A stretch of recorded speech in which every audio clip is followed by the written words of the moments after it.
In 1857, the British in India felt firmly in control. Then soldiers rebelled, cities rose up, rulers resisted, and everything got chaotic very quickly. This was the uprising of 1857. The British often called it the Sepoy Mutiny.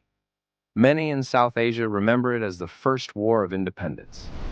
Either way, it was a major turning point. Much of India was controlled not directly by the British Crown, but by the East India Company. Yes, a company.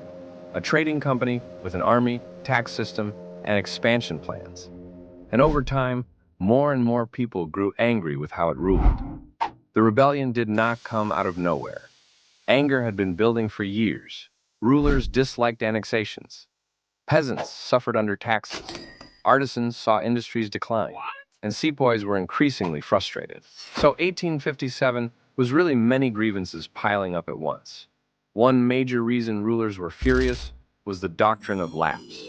If a ruler died without a natural male heir, the British could annex the state instead of recognizing an adopted one.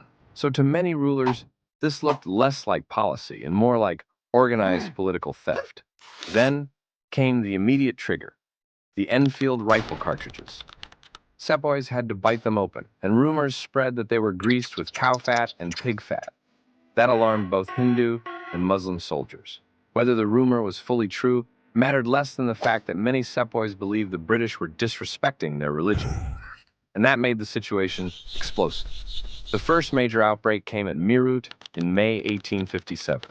After sepoys who refused the cartridges were punished and jailed, fellow soldiers rebelled, freed them, and marched to Delhi.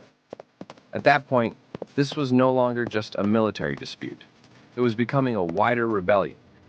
In Delhi, the rebels turned to Bahadur Shah Zafar, the aging Mughal emperor. He was not exactly a battlefield action hero, but symbolically, he mattered enormously. Under his name, the uprising gained legitimacy and a banner people could rally around. The uprising spread quickly across northern and central India. Places like Kanpur, Lucknow, Jhansi, and Awadh became major centers of resistance. And this was now bigger than just sepoys.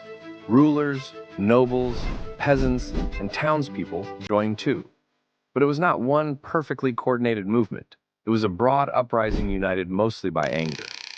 One of the most famous figures of 1857 was Rani Lakshmibai of Jhansi. After Jhansi had been annexed, she became one of the fiercest symbols of resistance.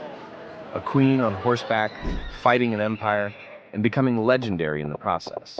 History really said, let's make this scene unforgettable.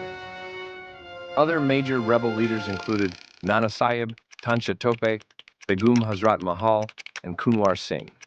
So this was never just one hero story. It was many leaders, many regions, and many local struggles colliding into one giant uprising. The British response was brutal. They brought reinforcements, laid sieges, and retook rebel-held areas. Delhi was recaptured. Lucknow was retaken. Jhansi fell. By 1858, the rebellion had largely been crushed. Militarily, the uprising failed. Historically, it changed everything. The East India Company was abolished. Rule passed directly to the British Crown. And in South Asian memory, 1857 became a lasting symbol of resistance to colonial rule. So what was 1857? Really? A mutiny, a rebellion, a political crisis, and for many, an early struggle for freedom. It was messy, violent, and unfinished. But it proved one thing. Even a mighty empire is not as secure as it thinks when enough people have had enough. If you enjoyed this, hit like, share it around, and subscribe. Because this time, spreading something across regions is actually a good idea.